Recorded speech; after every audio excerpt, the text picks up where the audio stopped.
Hello students, today we are going to start with the chapter the age of industrialisation. और यहाँ पे हम बहुत ही इंपॉर्टेंट टॉपिक्स करेंगे इस चैप्टर के, और थॉरली पूरा डिटेल में नहीं करेंगे, बट हाँ एटलीस्ट ऐसे टॉपिक कर लेंगे जिनको पढ़ करके आप पूरा चैप्टर कवर कर सकते हैं। पिक्चर का नाम यहाँ पे हम देखेंगे, जो फर्स्ट इमेज है इस चैप्टर का, जिसे हम नाम देते हैं डॉन ऑफ सेंचुरी। और ये नाम हम नहीं दे रहे हैं, ये एक बहुत बड़े म्यूज़िक पब्लिशर हुआ करते थे E.T. पॉल, जिन्होंने एक म्यूज़िक बुक 1900 में पब्लिश किया था। और इसका कवर पेज पे dawn of the century heading था। डॉन ऑफ द सेंचुरी का मतलब होता है शताब्दी का उदय, सेंचुरी का उदय। और यहाँ पे हम देखेंगे एक angel of progress as a goddess, एक फीमेल फिगर है जो कि प्रोग्रेस को सिंबलाइज करती है। उसके जो पाँव हैं वो व्हील पे हैं, और व्हील बेसिकली टाइम को रिप्रेजेंट कर रहा है, जिसके दो विंग्स लगे हुए हैं, यानी ये फ्यूचर की तरफ बढ़ रहा है। और बैक साइड बड़े सारे मशीन्स, इंस्ट्रूमेंट्स हैं, जो मॉडर्न वर्ल्ड की एक जीती जागती तस्वीर है। और अगर हम आगे बढ़ते हैं तो ये जो ग्लोरिफिकेशंस ऑफ मशीन्स थी, टेक्नोलॉजी थी, वो बहुत ज़्यादा मांग थी इस पिक्चर में, जो अपीयर्ड हुई थी ट्रेड मैगजीन्स के ऊपर 100 ईयर्स पहले। ठीक है। और यहाँ पे दो मैजिशियंस को इन लोगों ने दिखाया था। और टॉप में अगर हम बात करें तो टॉप में ओरिएंट के फॉर्म में अलादीन को इन्होंने मेंशन किया था। अलादीन की बात करें तो हमारे एशिया में अलादीन एक कैरेक्टर, एक ऐसा कैरेक्टर है जो इसके पास एक मैजिक लैम्प होता है।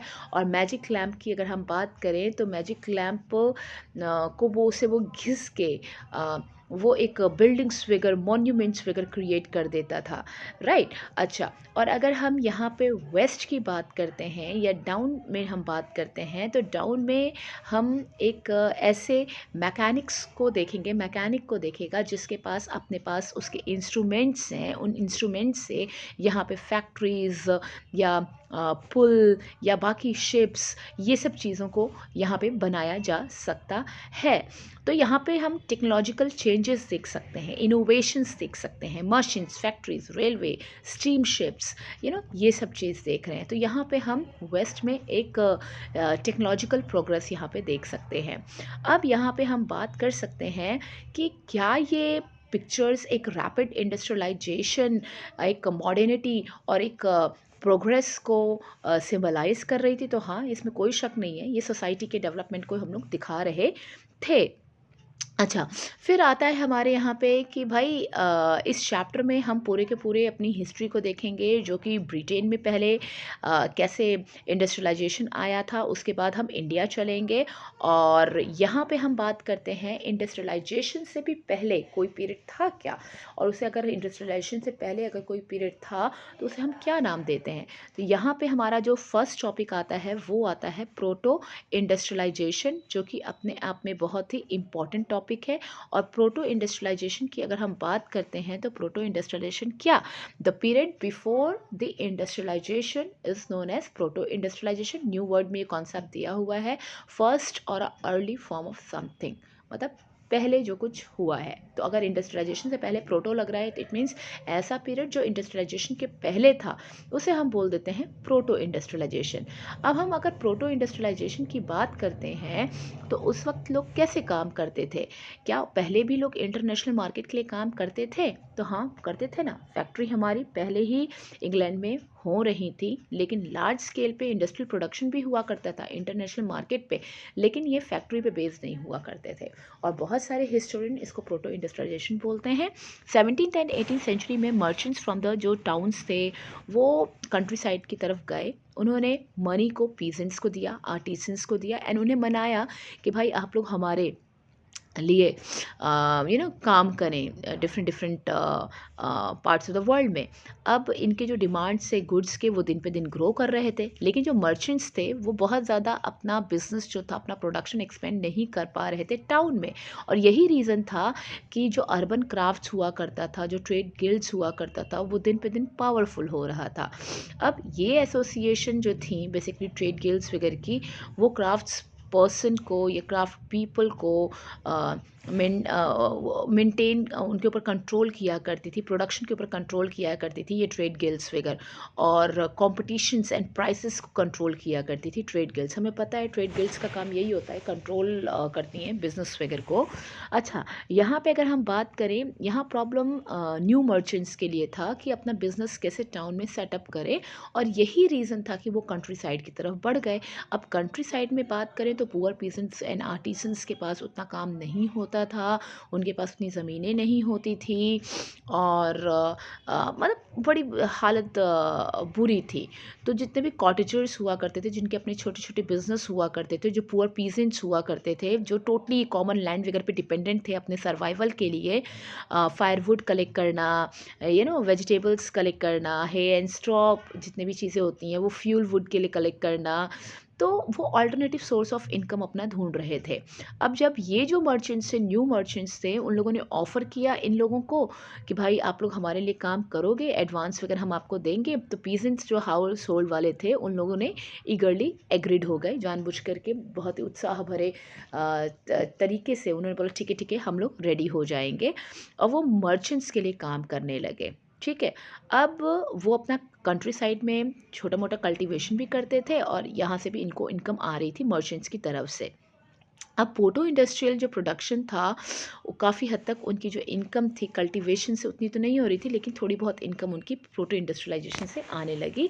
और अगर हम फुलर की बात करें तो ये अपने लेबरर जो रिसोर्सेज थे उनको यूज़ किया करता था। फुलर मतलब जो क्लोथ्स वगैरह को इकट्ठा किया करता था, प्लेटिंग्स वगैरह को, हम उनकी बात कर रहे हैं। और ये जो चीज़ें थी वो डेवलप्ड हुई between the town and the country side. अब क्योंकि टाउन से मर्चेंट्स आते थे, इन लोगों को ऑर्डर दिया करते थे, ये उनके ऑर्डर को पूरा कर दिया करते थे। अब जो मर्चेंट्स थे जो टाउन में बेस्ड हुआ करते थे, वो मोस्टली उनके काम कंट्री साइड में होने लगे।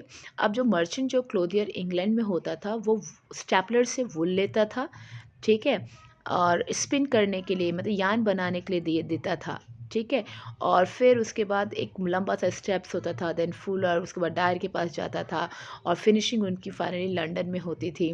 और जो फिर मर्चेंट्स होता था उस क्लोथ्स को इंटरनेशनल मार्केट में सेंड करता था, बेचता था। लंदन की अगर बात करें तो फिनिशिंग सेंटर बना हुआ था, पहला और सबसे बड़ा फिनिशिंग सेंटर लंदन में हुआ करता था। और अगर हम प्रोटो इंडस्ट्रियलाइजेशन सिस्टम की बात करें तो नेटवर्क ऑफ कमर्शियल एक्सचेंजेस था ये, और it was control by the merchants, ठीक है। और हम ये बोल सकते हैं कि जितने भी क्लोथियर्स हुआ करते थे वो 100 ऑफ वर्कर्स को कंट्रोल करते थे। अब हम बात करेंगे फैक्ट्रीज़ का उदय, फैक्ट्रीज़ कैसे आई। तो पहली बार अगर हम बात करते हैं तो अर्लीस्ट फैक्ट्रीज़ जो थी वो इंग्लैंड की आई 1730s में। और हम ये बोल सकते हैं कि लेट 18th सेंचुरी की अगर बात करें तो नंबर ऑफ़ फैक्ट्रीज़ आने लगी, यहाँ पे मल्टीप्लाइड होने लगी। और फर्स्ट सिंबल जो था हमारा न्यू एरा का वो कॉटन ही हम मानेंगे, कि कॉटन एक ऐसा सिंबल था जो सिंबलाइज करता था पूरे के पूरे इंडस्ट्रियलाइजेशन को। यहीं से शुरुआत हुई फैक्ट्रीज वगैरह की, और this was the first thing जो कि जिसको पहचान मिली, कॉटन, ठीक है। और ये जो प्रोडक्शन था वो बूम्ड हुआ बच्चे हमारे 18th सेंचुरी में, हम ये बिल्कुल बोल सकते हैं। और अगर हम और चीज़ बात करते हैं तो 1760 में Britain was importing 2.5 million pound. ये अपने आप में थोड़ा सा पैराग्राफ इम्पॉर्टेंट हो जाता है, और इस पैराग्राफ को हम बहुत ही तरीके से देखेंगे, ठीक है। तो यहाँ पे अगर हम बात करते हैं तो the first symbol of a new was a cotton. और इसका जो ब्रिटेन की बात करते हैं 1760 में, तो ब्रिटेन ने इंपोर्ट किया 2.5 million pound of raw cotton अपनी कॉटन इंडस्ट्रीज़ को फीड करने के लिए। और 1787 तक इसका जो इंपोर्ट हो गया वो कितना बढ़ गया हमारा, 22 मिलियन पाउंड। और अगर हम इस इंक्रीज़ की बात करें तो ये प्रोसेस प्रोडक्शन से रिलेटेड था। अब यहाँ पे कुछ और चीज़ें हम देखेंगे, कैसे देखते हैं। अ सीरीज़ ऑफ इन्वेंशन हुए जा रहे थे 18th सेंचुरी के में, ठीक है। जैसे कार्डिंग था, ट्विस्टिंग था, स्पिनिंग था, रोलिंग था, ये एक नंबर ऑफ स्टेप्स हैं कॉटन प्रोडक्शन में, ठीक है। अब यहाँ पे हम बात करते हैं कि यहाँ पे जो वर्कर था वो बहुत ज़्यादा प्रोड्यूस करता था, पॉसिबिलिटीज़ थी, स्ट्रॉन्गर थ्रेड थे, यान था। रिचर्ड आर्कराइट की बात करेंगे, और रिचर्ड आर्कराइट अपने आप में कौन थे? He created the cotton mill, ठीक है, he created the cotton mill. और इनकी बात करें तो all over the country side business फैला हुआ था। और जो हमारे कॉस्टली जो मर्चेंट्स की बात करें या मर्चेंट्स की बात करें, वो बिज़नेस को कंट्री साइड तक ले जा रहे थे, ठीक है। Within the mill all the process were brought together under one roof. Mill में पूरा का पूरा प्रोसेस, चाहे वो यार्न को बनाना हो, चाहे स्टेपलर करना हो या कुछ करना हो, वो पूरा का पूरा एक रूफ में हो रहा था। और यहाँ पे सुपरविजन की ज़रूरत थी, ठीक है। उसकी क्वालिटी पे नज़र रखना, लेबर पे नज़र रखना, रेगुलेशन करना, हर चीज़ को बड़ा इम्पॉर्टेंट था। अर्ली 19th सेंचुरी में बात करें तो फैक्ट्रीज बढ़ती गई, और एक इंग्लिश एरा या लैंडस्केप पे एक इंटीमेट पार्ट बन चुके थे ये लोग। हर चीज़ जो न्यू मिल्स वगैरह थी या जो टेक्नोलॉजीज़ थी, वो काफ़ी हद तक हर जगह अप्लाइड होने लगी थी, ठीक है। अब इंडस्ट्रियल चेंजेस होने लगे थे। इंडस्ट्रियल चेंजेस कैसे? इंडस्ट्रियल चेंजेस इट मीन्स इसके 3 पॉइंट्स आएंगे जो कि आप याद रखेंगे। पहले अगर हम बात करते हैं तो मोस्ट इम्पॉर्टेंट जो ब्रिटेन में जो चीज़ें आई, वो एक ऐसा आया कि अब धीरे धीरे जो कॉटन था उसकी जो प्लेस था वो मेटल्स ने लेने लगा था। अब मेटल्स कैसे लेंगे? यहाँ पे हम ये देखेंगे कि कॉटन जो था वो लीडिंग सेक्टर था पहले फेज़ के इंडस्ट्रियलाइजेशन में, लेकिन आयरन एंड स्टील इंडस्ट्री अब धीरे धीरे आने लगे थे। रेलवे का एक्सपेंशन होने लगा था फ्रॉम 1840s, एंड कॉलोनीज़ की बात करें तो 1860s जो आयरन स्टील का जो डिमांड था वो रैपिडली बढ़ने लगा था। 1873 में Britain was exporting iron steel of rupees नहीं बोलेंगे यहाँ पे, पाउंड 77 मिलियन, वो डबल्ड हो गया उसका, मतलब कॉटन के एक्सपोर्ट का यहाँ पे double the value of its cotton export. Second बात करें, जो न्यू इंडस्ट्रीज़ थी वो ईजिली डिस्प्लेस नहीं कर सकते थे ट्रेडिशनल इंडस्ट्रीज़ को। तो यहाँ पे 19th सेंचुरी की एंड में अगर हम less than 20% of the total workforce was employed in the technologically advance industrial sector. Textile was a dynamic sector, हमें पता था, लेकिन large portion of the output was produce not with in the factory but outside with the domestic unit. हमें पता था textile was एक largest business हुआ करता था, लेकिन जो नंबर ऑफ जो आउटपुट होता था प्रोडक्शन का वो सिर्फ फैक्ट्री में नहीं होता था, वो डोमेस्टिक यूनिट्स में हुआ करता था, यानी घरेलू में, लोगों के घरों में।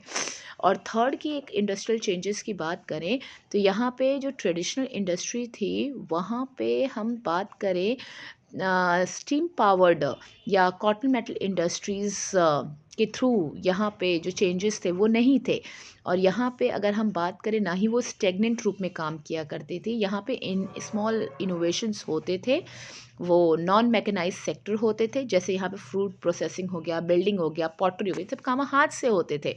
ऑल्दो यहाँ पे नई नई चीज़ें उभर के सामने आ रही थी। तो हम ये बोल सकते हैं कि जो ट्रेडिशनल इंडस्ट्रीज़ होती थी वो सेट नहीं होती थी by the steam powered cotton और द मेटल इंडस्ट्री। तो यहाँ पे जो कुछ स्मॉल इनोवेशंस थे वो बेसिस बन चुके थे ग्रोथ के नॉन मैकेनाइज सेक्टर में, जहाँ पे मशीनों का उपयोग नहीं किया जाता था। और लास्ट अगर हम बात करें तो टेक्नोलॉजिकल चेंजेस स्लो थे, यहाँ पे बहुत ज़्यादा यहाँ पे स्प्रेड नहीं हुए थे, और न्यू टेक्नोलॉजी बहुत एक्सपेंसिव थी।